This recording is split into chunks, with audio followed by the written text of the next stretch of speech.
Joining me now is Dr. Eric Cole, a former CIA analyst and founder of Secure Anchor Consulting. Doctor, thank you very much for joining us tonight. So over the past couple of days, a big thing in the media has been kind of this debate about whether or not Chinese influence is entering U.S. politics regarding maybe propaganda is what they're saying, or what kind of information is entering U.S. discourse.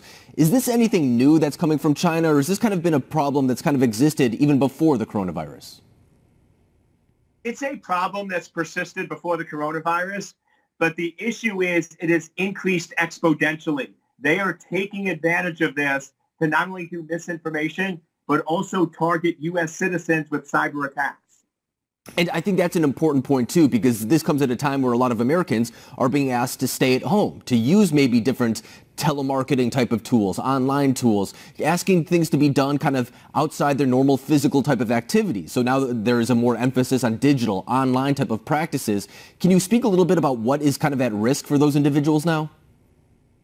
Absolutely. What many people don't realize is when you're in the office, there's a lot of security devices and a lot of levels of protection that are in place. Companies had to very quickly switch to remote workforce. So they're just letting people work from home. They're putting things on the cloud. They're making service accessible from the internet. And the functionality is there. But what we don't realize is our security has degraded by over 70%. And foreign countries and cyber criminals are exploiting on this fact and heavily attacking individuals and corporations during these very trying times. And we've heard that before, that it's not just China. I mean, for example, when there was more tensions regarding Iran, Iran is very actually successful and good at launching cyber attacks as well. Even before the latest conflict, it's something that they've kind of done because they know they can't meet our military might. So when it comes to these countries, and I do want to focus a little bit more on China since it's a little bit more immediate right now, what is the goal of these campaigns? Is it just to kind of disrupt kind of actions in the United States? Is it to maybe steal digital information? What is the overall goal of these types of regimes? China is really focused a lot on misinformation and disinformation and influencing our politics. They don't really do as much stealing. But what we've noticed is, and I know China is a big player, but we've seen Russia and North Korea in the last 3 weeks increase their attacks against the United States by 200% because they know that people are vulnerable, and they know that anybody who gets an email that has the words Corona in the subject line, people are going to click without ever thinking about the repercussions. And those are countries, too, that you just named. I mean, of course, we know about Russia. We had a whole special counsel investigation kind of detailing the Russian efforts to kind of influence the 2016 campaign through misinformation efforts. And then we know about North Korea, too. That's been something that they've been actually very focused on, kind of building up their cyber kind of infrastructure. A lot of these countries know that they can't meet us on a military level. So that's kind of how they kind of try to up it from that angle. So when it comes to these attacks that are, as you were saying, on the average American for the most part, it's not just the U.S. government. It's on people's private profiles, on their digital footprint that they have online. What can Americans do to protect themselves from this type of behavior?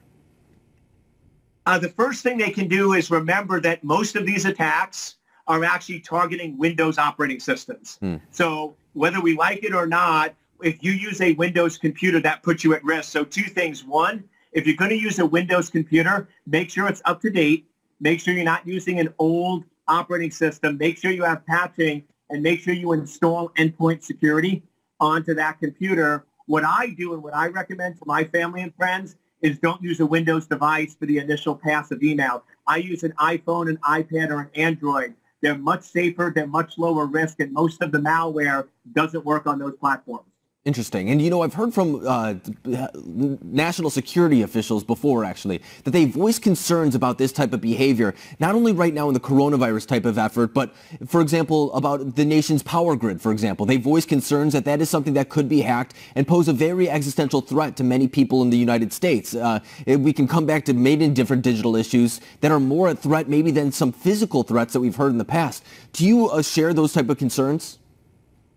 Absolutely. To me, cybersecurity is one of the top issues for our country, for businesses, for individuals. But the problem is when it comes to government legislation and everything else, it's always number 2 on the list. It never gets the attention and the focus. But yes, I can tell you firsthand that Fortune 50 companies are vulnerable. The power grid is vulnerable, even some nuclear reactors. But we just are ignoring the problem, thinking that by ignoring it, it's going to go away. And in reality, it's just getting worse and worse. I think you're right on. I mean, from what you just explained during this interview, I mean, when it comes to China, Russia, North Korea, Iran, all those countries, the next form of warfare is online. And I think it's something that we should be prepared for. And I have confidence that our government is prepared for those steps. They know exactly what we're talking about, too. It may not be in the open the same way, but I think it's something that even people should become a little bit more aware of. But Dr. Cole, I appreciate you coming on and breaking down this issue during these scary times and kind of giving us a little bit of relief. Thank you very much.